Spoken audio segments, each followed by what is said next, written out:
This episode of Intelligent Medicine is brought to you by Youthful Energy, providing you with the unique energy support of pure NT Factor. NT Factor is the only nutritional formula clinically proven to reduce fatigue, whatever the cause. Age, illness, or just being run down. NT Factor from Nutritional Therapeutics repairs damaged cells and restores healthy bacteria in your digestive tract. Clinical trials have shown NT Factor reduces fatigue by almost half, and it even reverses some symptoms of aging. I've been taking NT Factor for years. With a 45-day money-back guarantee, you have nothing to lose. To order, call 800-982-9158, 800-982-9158, or go to ntfactor.com. That's ntfactor.com.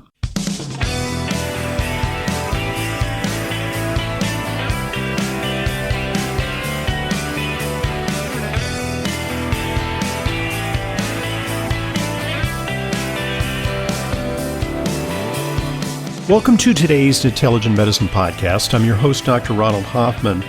Today we're going to talk to one of our favorite guests, Jim Lavalle. He's a registered pharmacist, he's a certified clinical nutritionist, and he's a great communicator. And here to talk to us about how to build resiliency in the face of cold and flu season. They predict sort of a harsh and gloomy winter when it comes to infectious disease. And Jim's got some tips on how we can boost resilience. That's the name of the game, resilience. We want to support our terrain so that we're less vulnerable. Right, Jim? That's exactly it. Whether I'm talking to special forces folks or professional athletes or everyday folks that are just struggling to get out there and, make their day-to-day lives better, it's all about resiliency, durability, and metabolic capacity. Those are the three big terms I always talk about is, how durable you are, how resilient you are. And that's whether you're resilient to stress, resilient to long hours of work, whatever it is, if it's a bug, it's, get yourself in the best position you can in order to be well. Jim, I don't know if you had a chance to see this, you're busy working on all your own projects, but lately I developed a video on terrain, the terrain concept. And I'm sure you're very familiar with the terrain concept, going back to the 19th century. There was a big argument between Louis Pasteur, who was father of the germ theory. Pasteur and Beauchamp, right? Exactly. Beauchamp, who was his nemesis. Basically, what Beauchamp was saying was, no, it's not about the germs. Yes, germs make a difference, but it's more about the terrain. Can you elaborate on that? That's right. Yeah, so it's interesting. I got a lot of my training from docs that were trained in Europe. So when I would drive to Canada and work in a clinic of this French Canadian doc who went to Baden-Baden to Medicine Week, and they were always talking about, this is back in the 1980s. They were always talking about the terrain. You want to make your body inhospitable, not just to foreign invaders, but metabolic disruption. So, when you say, for example, when you eat a real high sugar diet and you start pumping out a lot of insulin, well, you're starting to make your body hostile to its homeostasis. So all the normal chemistry, all the normal signaling compounds, enzymes, the things that make your body work in a healthy function get disrupted, and the terrain shifts. Maybe you are more acidic. Maybe you're lacking in minerals now that run those enzymes. Maybe you start to create chronic inflammation because of stress or poor diet or environmental exposure or a vector or getting exposed to things like mold or buildings that are moldy, that kind of stuff. But something hits you and starts to shift you away from being in a balanced chemistry. It'd kind of be like you think about, when cars used to have spark plugs, you pull one of those spark plug wires off the car, and now all of a sudden it sounds like the engine's not running so smooth anymore. That's kind of what happens to us. And that's why terrain is important, is understanding that lifestyle matters in order to have your terrain in balance. And there's many factors involved in supporting the terrain. And we'll get into nutrients because I think our listeners want to, news that they can use in terms of specific supplements that they can use to support their terrain.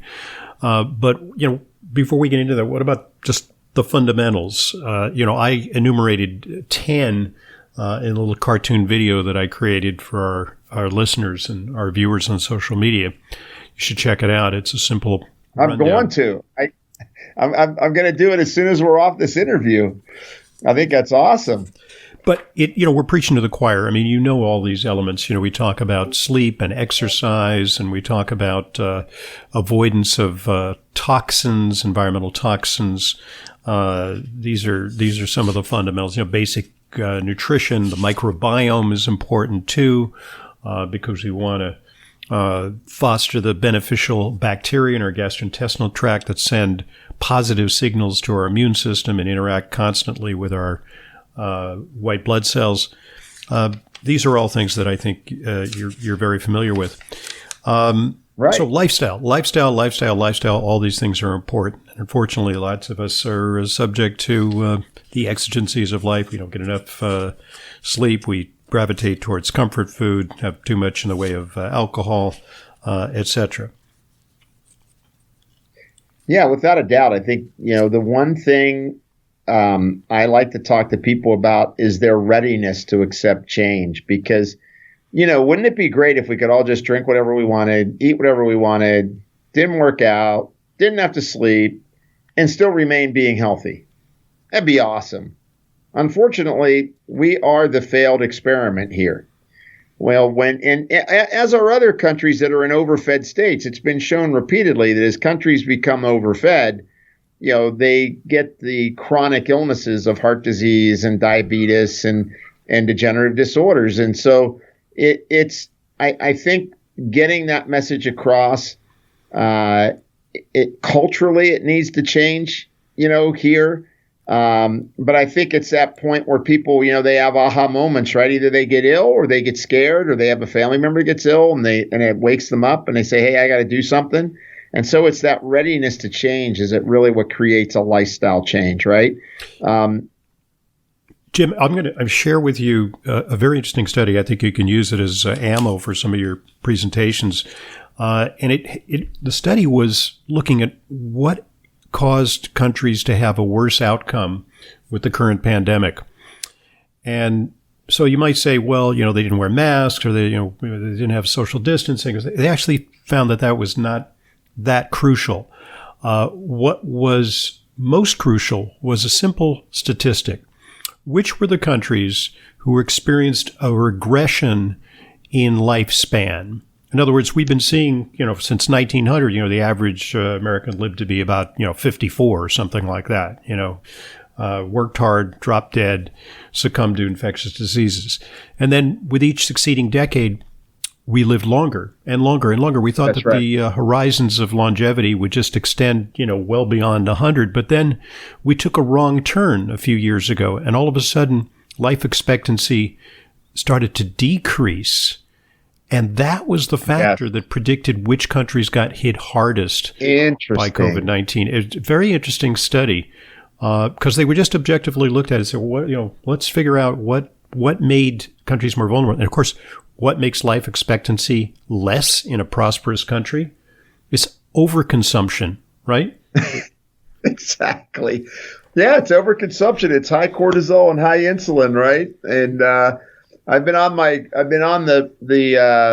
been preaching about the issue about overconsumption for a long time. I mean, we're both gym rats. We love to work out. Indeed. And I always laugh when people talk about what should I drink before I work out? What should I drink during my workout? What should I drink after my workout? I said, well, if you're working out 30 minutes, probably nothing.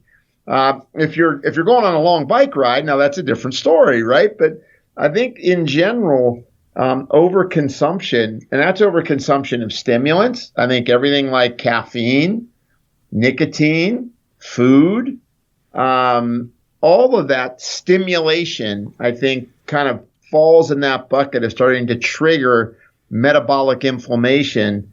It leads to kind of the unraveling of our health. Right. And I think, realistically, one of the reasons why we've seen a regression in life expectancy in America is unfortunately due to prescription opiates, addiction, and hopelessness. Deaths due to hopelessness. People who just kind of just pack it in. They're probably not listening to this podcast to improve themselves. They've just sort of given up the ghost and are awaiting the Grim Reaper. And I think that's a factor as well. You know what? It's the truth, and I think that's sad. Like I had a patient this morning, and he came in for his first time, but it was interesting. He got under a lot of stress. He was 245 pounds. He woke up one day and said, "I'm going to stop eating sugar. I'm not going to drink any alcohol. I'm going to start to exercise 40 minutes a day, and I'm going to drastically cut my carbohydrate consumption." Whoa! Not Atkins-esque, but this was. Due to some family life stressors. He came into me today at 188 pounds from 243 pounds. He's age 64. Whoa. And his lab work looked, you would be proud of him. His lab work looked fantastic. And I get discouraged when people think it's too late for me. Yep. I'm in my 50s. I'm in my 60s. I got this weight on. He walked in. And I just said, you know what? I've got some nip and tucks to do here, like looking at your labs. There's a few things we need to be corrective of. But honestly, just keep doing what you're doing. And he's like, you know what? I haven't felt this good in so long. He says, I forgot what it was like to feel good. And he goes, and I won't have any trouble staying with this. So I think it's somehow or another, people got sold this bag of goods that once you're over 40, life starts going downhill. And I think that's a tragic mistake. I've just pulled up the perfect study from my file that addresses precisely what you said. Headline, Age is no barrier to successful weight loss. Now, you might think, well, you reach a certain point and it's inevitable that you're going to hold on to those pounds. But they say that obese patients over the age of 60 can lose an equivalent amount of weight as younger people using only lifestyle changes, according to a new study. So it's never too late to turn things around, as you illustrated with that example. Okay, let's get into some particulars because our listeners are, I think we may be preaching to the choir. A lot of our listeners are adhering to some of these lifestyle measures, but they want to know what the latest is on the supplement front when it comes to immune support. So what can you tell us?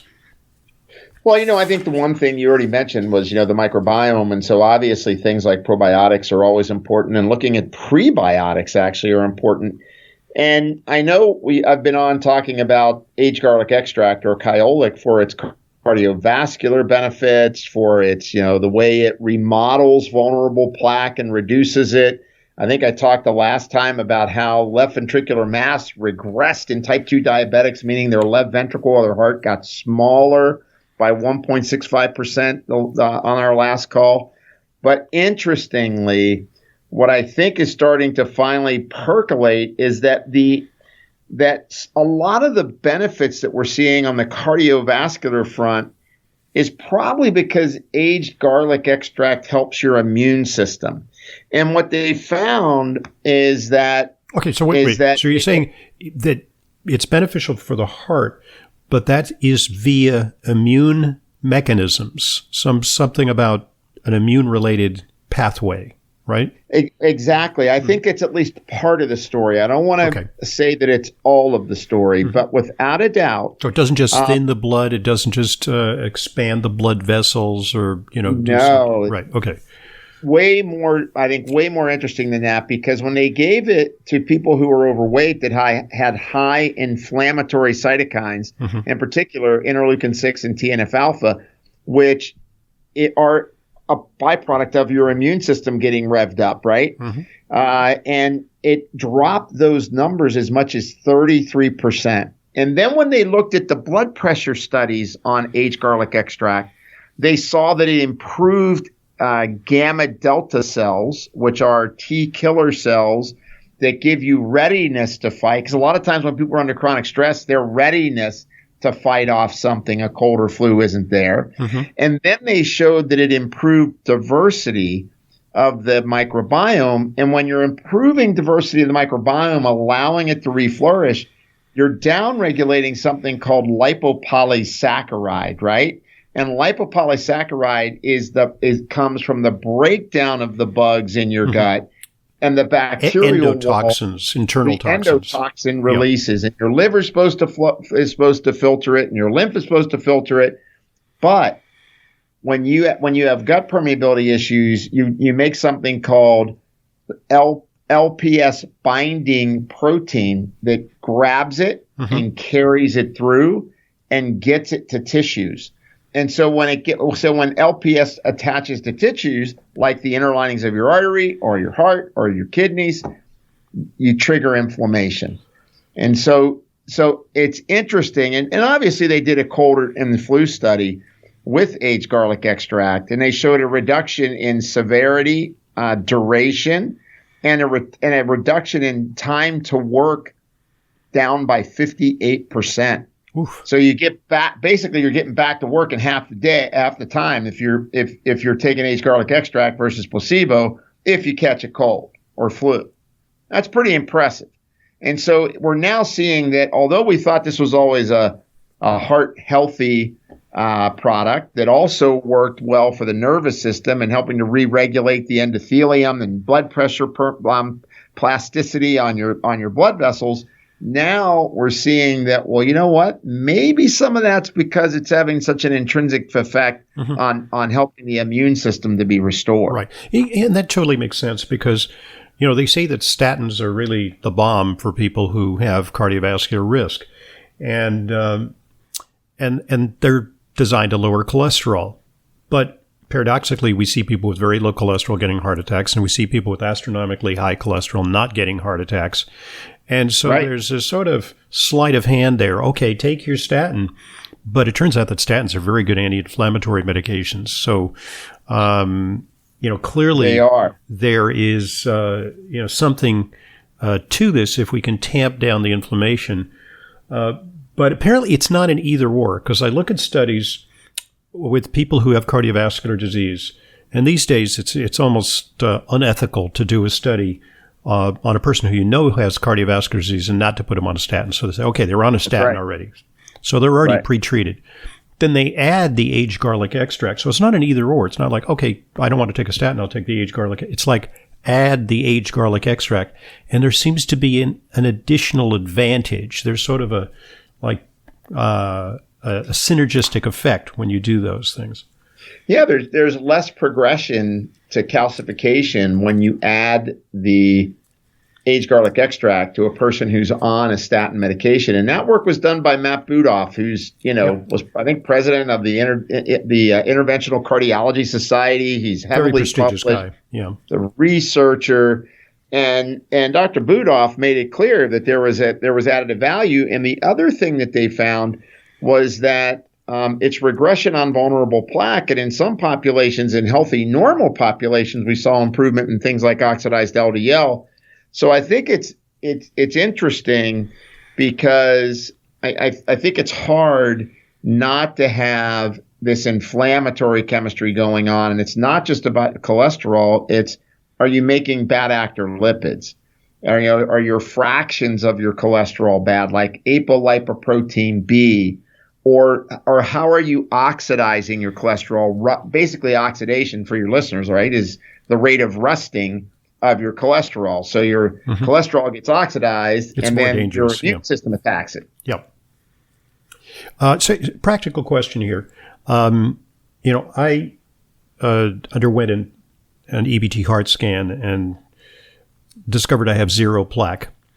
Nevertheless, I still take aged garlic extract. I take Coyolic Reserve. I only take 2 a day. For my patients who actually have plaque and have high cardiovascular risk, they take 4. To me, the study suggests 2,400 milligrams a day is a good dose for people who have high cardiovascular risk. I don't. But am I getting any immune benefit? That's my prime rationale for taking it at this point. Yeah, cardiovascular prevention, but I don't think I'm particularly prone. But am I getting some immune benefit at that dosage, or should I be taking more? Sure, you are. You're getting a benefit at that 1,200 a day for the immune system.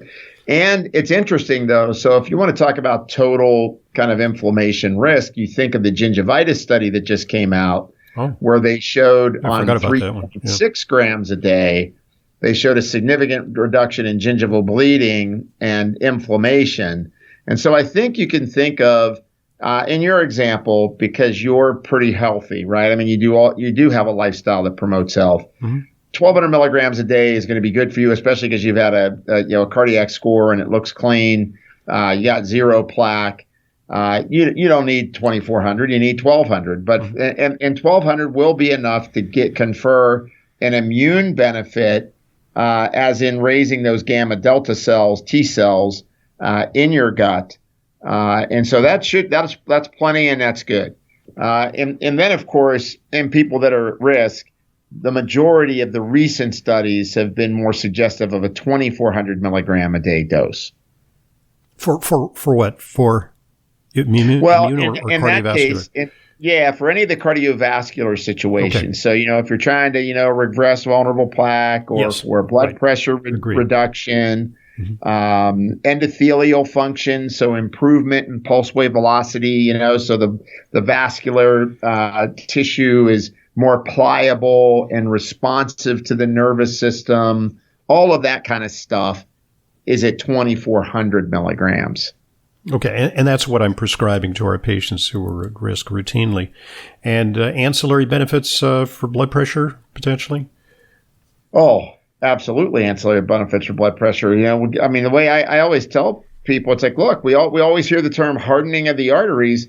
The reality is, by improving pulse wave velocity, reducing oxidized LDL, improving the autonomic nervous system, so you really get a lot of autonomic re-education. It settles down the sympathetic dominance when you take aged garlic extract. So that's part of the ancillary benefit, not just a direct effect on that endothelium, but it's the nervous system signaling that some of the early studies that were done with aged garlic extract, they're finding it to be very important, that probably is working at the HPA axis to downregulate inflammatory signaling as well. That's I would say a strong theory, at least when I look at there are 850 publications. I see a certain thread of that nervous system regulation that's starting to percolate through the literature. Wow, that's an interesting pathway, because we tend to think of immune system and the circulatory system. Those are the targets, but actually the nervous system plays a role in a lot of these in cardiac arrhythmias and blood pressure, vulnerability to heart attacks and so on. Yeah, well, the heart's communicating with the brain, the gut's communicating with the brain through the enteric nervous system. It only makes sense that if we're reducing inflammatory signaling, we know that the more inflammatory signaling you have, the more sympathetic tone gets derived, right? You make more adrenaline, you make more noradrenaline, because that inflammatory signaling is inclusive of cortisol and adrenaline and noradrenaline. And then, when your lipopolysaccharide goes up because you've got a gut permeability change, and then that lipopolysaccharide hits the target tissue, it changes several hundred genes that relate the transcription of things like clotability of your blood, right? So I think it's very tactical to look at the nervous system as kind of that interface between the brain and organs, right? And it's the communication highway. Right. It's like one of my patients said the other day. She says, I don't get heart attacks, I give heart attacks. So literally, stress can be a pathway to heart problems for sure. Okay, so a good point at which to pause, because I also want to expand on our repertoire of things that people can use to support their immunity these days. And, You've cataloged several. So in part 2, let's take a deeper dive on that subject. Just, by the way, you can get more information at www.coyolic.com. That's KYOLIC.com. They got a number, 800-421-2998 for information. And their products are available at local natural health retailers nationwide. So on to part 2 with today's guest, Jim Lavalle. We'll be right back.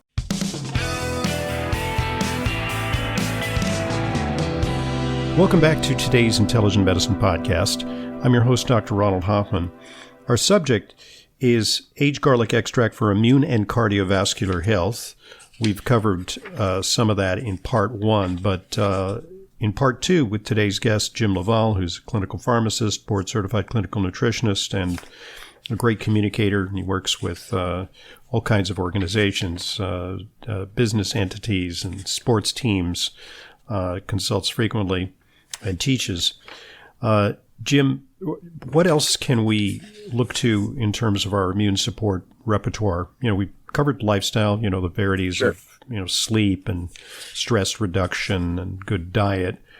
You mentioned probiotics. We talked about the immune benefits of aged garlic extract. What else is on the Well, I think there's some basics you just can't ignore. I have to mention them. You got to have vitamin D on board. Get your vitamin D level checked. Make sure you get that vitamin D level up over 50. Only because the preponderance of studies say that for the wide variety of benefit that you could get from vitamin D, just not immune health, but the wide benefit of vitamin D, it's best over a value of 50. So that's good. I think vitamin C is important. I don't think people understand how vitamin C works because everybody says, oh, is it the cure for a common cold or flu? That's not it. Your white blood cells, when they get triggered for a cold or flu insult, they have to rev up. They have to become active.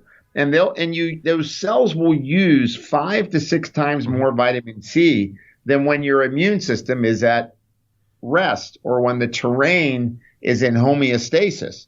I don't need as much vitamin C if the waters are calm, but if the waters get stormy, I got to get a lot more vitamin C.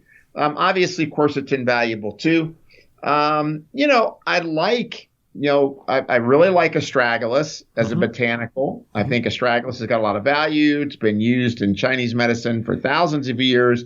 It's once again really great at helping those T killer cells to wake up. And everybody said, it's not just about do you make T killer cells, it's if they're mature. And a lot of times your T killer cells get lazy when you're stressed out. So zinc is really important to keep your T killer cells mature. And then, medicinal mushrooms, man, they've been around forever. So I really like medicinal mushrooms. Maitake, cordyceps, things like that. Sure. Yep. Maitake, shiitake, reishi. Yeah. All, Coriolis versicolor, turkey tail. I was in the woods the other day and I saw a beautiful turkey tail, Coriolis versicolor. But it has the word color in the Latin name, versicolor, and it's like a colorful, kind of resembles a turkey tail, with those bands of color. It was just, I took a picture of it. It's really fantastic. Wow, I'd love to see that. But yeah, I think a lot of times, I think people now are starting to get onto the fact that we can feed our immune system and those nutrients that are in mushrooms, the medicinal mushrooms, provide a lot of what's called saccharides and other compounds that actually help your immune system to be able to function better. And of course, then you've got like what I call the classic bug killers, oregano oil, olive leaf extract. These are compounds that have been used for generations that help people to get over their cold and flu symptoms. And so I think it's important that people just realize, okay, there's a category that says, hey, what can I do to kill some of that bug off? What do I do to support my immune system? And that's kind of how you create a strategic plan, right? What's my defense? What's my offense? I really like Astragalus too. One of my favorite herbs when I wrote the book Green Immunity, a lot of people don't realize, Astragalus has got better data against it than antiviral drugs. But, I realize docs are going to go with, writing for that script. But Astragalus' data for post-viral symptoms, it did fantastic. And then the last one, of course, for people that are coughing a lot, English ivy syrup, which is now available everywhere. Nobody heard about English ivy 10 years ago when I was talking about it. Hedera helix. I remember that from my herbology training. Yeah, it's interesting. Yeah. It's the stuff that grows on the side of buildings, I guess. But if you extract the essence of it, it's got some some respiratory benefits. Just to share a little anecdote with you. In the office yesterday, somebody showed me, it wasn't for them. They said, excuse me, this probably happens to you a lot, is that somebody comes in, they say, can you take a look at my mother's blood test? And I say, okay, fine. And so they showed me the mother's blood test, and I said, well, I guess your mother's not taking vitamin D. Vitamin D was 17. And they said, oh, no, I have my mom taking 1,000 international units of vitamin D every day, and she's taking it. And I said, she needs to take more. I thought there was an object lesson in the fact that some people just have a hollow leg for vitamin D. They need more. Yeah, absolutely. And the other thing I always get people to when they're having issues with that, just, take more. And then you need vitamin A. Yeah. Vitamin A is really a cofactor for getting vitamin D to absorb, because vitamin D is a retinoic acid receptor. Mm-hmm. And, when retinoic acid, of course, is, vitamin A. And so I find that we're kind of anti-vitamin A now. You walk into a health food store. It used to be that A and D you could find together in a pill all the time. But we had that one study about 20 years ago where everybody got scared of vitamin A, and then that study got rebuked, but nobody kept talking about vitamin A. Yeah, people just stopped taking vitamin A cold because there was, some possibility of overdosing. Magnesium also important for vitamin D utilization because it plays a role in, I think, if I remember correctly, vitamin D binding protein, so that the vitamin D gets shuttled from, from your liver to your kidney, to be converted to the active form, and it's a magnesium-dependent step. So you need magnesium on board to make that happen. Any advice about dosing zinc? A lot of people worried that too much zinc is going to be counterproductive, and indeed there are some studies that show that it might be immunosuppressive at high doses. Yeah, I think on zinc, I typically have people do 50 milligrams a day. Yep. It helps with the gut. We're on the same page. As well. And so it helps to keep the tight junctions to kind of, get more integrity to them. So it helps with gut permeability, which is great. And I usually keep people with 50 milligrams a day. I mean, I may do a short burst on certain folks if they have really low red blood cell zinc when I see them. So if we measure red blood cell zinc on nearly everyone, and if their red blood cell zinc is, very low normal or low, I'll dose them up for 2 weeks at 100 milligrams, but then I'll bring it back to 50 milligrams or so a day, especially during cold and flu season. Okay, folks, at this point, let's pause and allow one of our sponsors an opportunity to share a vital message with you.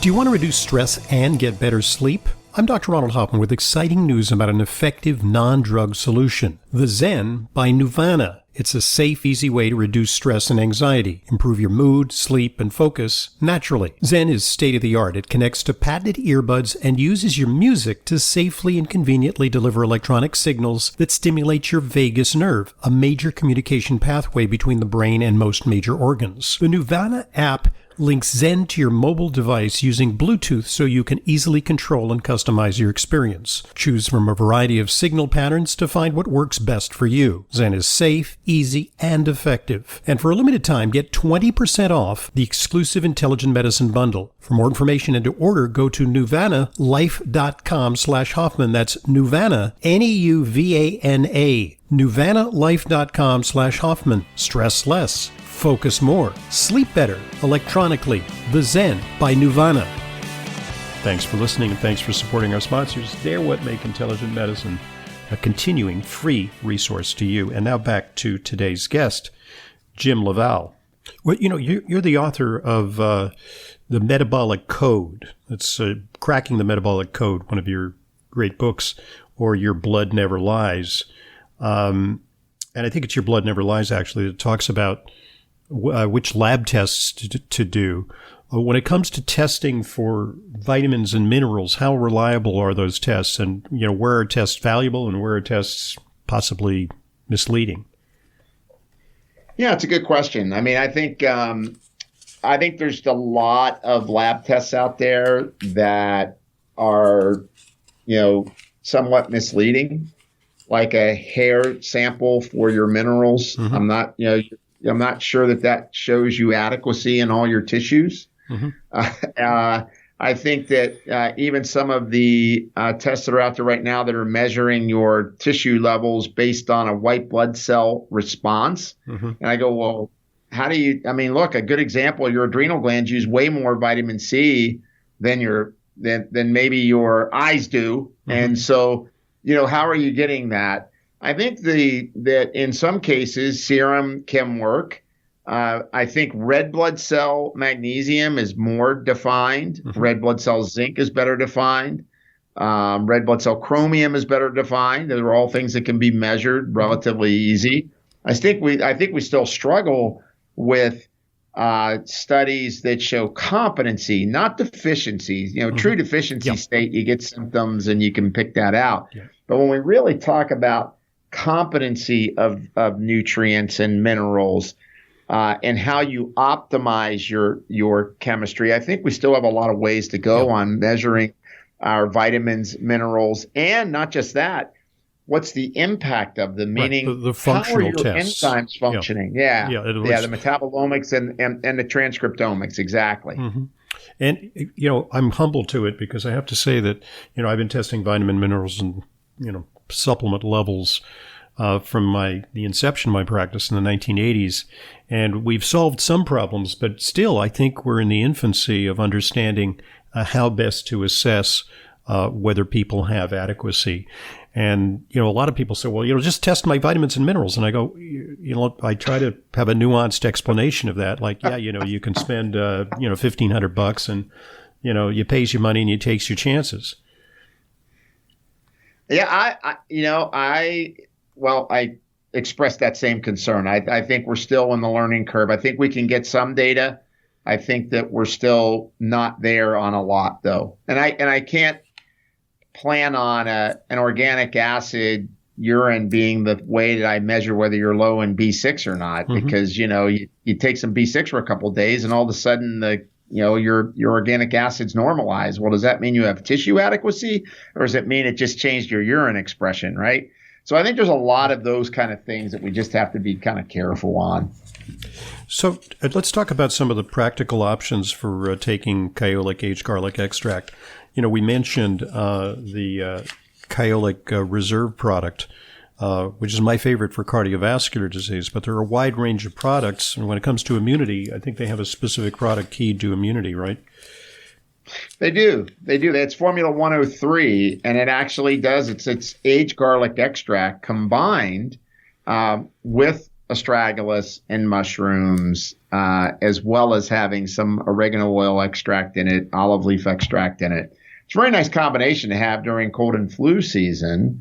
Then, of course, you can always add a little more. I always try to get to that 1,200 milligram dose that you're at, Dr. Hoffman. I really like people to get there. So they're taking that immune complex, Formula 103. How much aged garlic extract is in each capsule? 300? I think it's 200. Okay. Let me look. And it matches when I tell people to take 6 a day during cold and flu season, mm-hmm. or you can take 3 a day and you can do extra aged garlic extract. Mm-hmm. Mm-hmm. So hypothetically, let's say you're concerned about both immune health and cardiovascular protection. You might take some of the 103 product, and then you can boost the actual aged garlic extract which is in pure form in the reserve, right?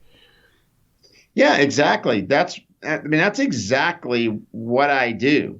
I'll have people add it in and just take a couple of their reserve product out. So if you're doing 4 aged reserve Coyolic a day, go down to 2, add the immune formula for cold and flu month, and then you've got a nice defense. Indeed. We might also, and I know you're aware of this, there's just so many things to remember, but selenium too can be important. Can you touch upon that? Well, selenium has, oh my gosh, it has so many different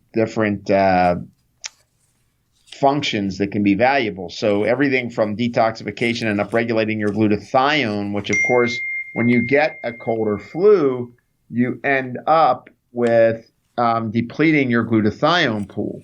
And that glutathione pool that gets depleted ends up allowing you to trigger that kind of inflammatory response that occurs when you get a cold or flu bug. And that's a nice segue because we talked recently to Ross Pelton, who you're probably familiar with. Ross is one of our good colleagues. Yeah. I mean, he's also he's like you, he's a pharmacist who's gone into the integrative realm. But Ross is a big fan of glutathione support. And, I just really worry because people get sick and then they start taking the Tylenol. It brings down the fever, reduces the body aches. And what they're doing is they're killing their glutathione, which is essential for bodily defense when you're attacked by a pathogen, right? Yeah, it depletes glutathione. That was the books that Ross and I worked on together, were the drug nutrient depletion book series. And so when you take acetaminophen, you literally deplete glutathione. And that's why people that do get acetaminophen toxicity end up with liver and kidney damage, because you deplete your glutathione, which is one of your principal defenses that your kidneys and your liver rely on. That's correct. So you take NAC or you take liposomal glutathione, or what's your favorite approach to this? There's a couple things. I like NAC. Ross, obviously, there's a probiotic that he discusses all the time that upregulates glutathione in the gut, which is very interesting. Mm-hmm. And then in addition to that, I use a spray glutathione that a pharmacist developed that actually penetrates through topical use and does really mucosa. Well. Yeah. It's rubbed into the skin, actually. It's got global patents on it. And it does work, and it raises, blood glutathione levels. Pretty neat. And then, of course, you can take oral acetyl glutathione, and that'll usually raise your glutathione levels up 2 or 3-fold in your red blood cells. So if you want to do it orally, I would suggest acetyl glutathione. The problem I have with liposomal glutathiones a lot of time is, how old is the bottle? Yeah. Is the bottle really, if it's been on the shelf for a while, those liposomes sometimes break down. So I'm more onto the glutathione spray and maybe using acetyl glutathione. And NAC is super important. That's what they give people with acetaminophen toxicity, right? They give them, a bolus of NAC to spare their kidneys and liver. Mm-hmm. Yeah. We used to do that in the hospital before I do anything about nutritional supplements. It was a medication. It was on formulary in the hospital. People would, people surprise themselves. They kind of look like a half-hearted effort at killing themselves, and, they think they're just going to get a lot of attention. They'll swallow a bottle of, maybe a couple dozen Tylenol, but you can die from that. Absolutely. It's very serious. Indeed. All right. So, wrapping up, we talked extensively about, natural ways to support immunity with a focus on Coyolic aged garlic extract. This, I think, really is a centerpiece to immune support. And we can give listeners a heads up. They can go to Coyolic.com. That's Kyolic, pretty phonetic. There's a number that they give here. Boy, they actually pick up and they talk to you there? Wow, just like in the old days. 800-421-2998 for product info. And that, you may call them up and say, hey, which product is the right product for me? I think they're pretty user-friendly there. Also, their products are ubiquitous. They're available at local natural health retailers nationwide. And you can get Coyolic aged garlic extract heart and immune health formulas there. Check it out. Jim, thanks very much for joining us, and I want to wish you a happy holiday season. There was a little confusion, for today's podcast. I wasn't sure what the time was, so I thought the time was an hour earlier. So they started calling around. They said there's a big fire in your area, I guess near Mission Viejo, California. Yeah. They thought that you had to evacuate. Are you okay? Yeah, I'm okay. We're in our little pod where we're at is not under mandatory evacuation. We're under voluntary evacuation. But I can see the smoke from my office here right now. Yeah, because the Santana winds are cranking up out there. And the wind was unbelievable last night, man. I've never heard, other than being in a tornado when I lived back in Ohio, I hadn't heard winds that crazy. It was really something else. Yep. Wow. Well, okay. Well, we wish you all the best, and we hope that you escape the ravages of everything because it's like, it's like lockdown, shelter in place, or get out of Dodge. It's not clear what it's going to be out there in California for you between the pandemic and the fire menace. I'm just hiding at my desk right now. Okay, Ron? Yeah. I think we just have to get past New Year's, and then we'll just start a new slate and just forget about 2020. Hey, thanks very much for joining us, and all the best to you. All right. Thank you so much for having me. My pleasure. I'm Dr. Ronald Hoffman, and this is the Intelligent Medicine Podcast.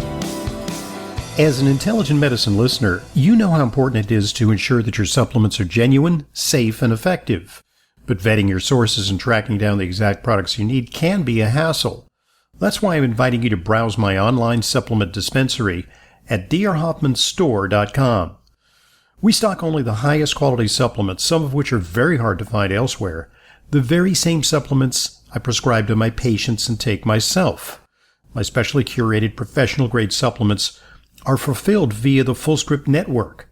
FullScript is the safest and most convenient way to purchase my medical-grade supplements. Buying through FullScript offers fast shipping, optional refill reminders, a mobile-friendly site.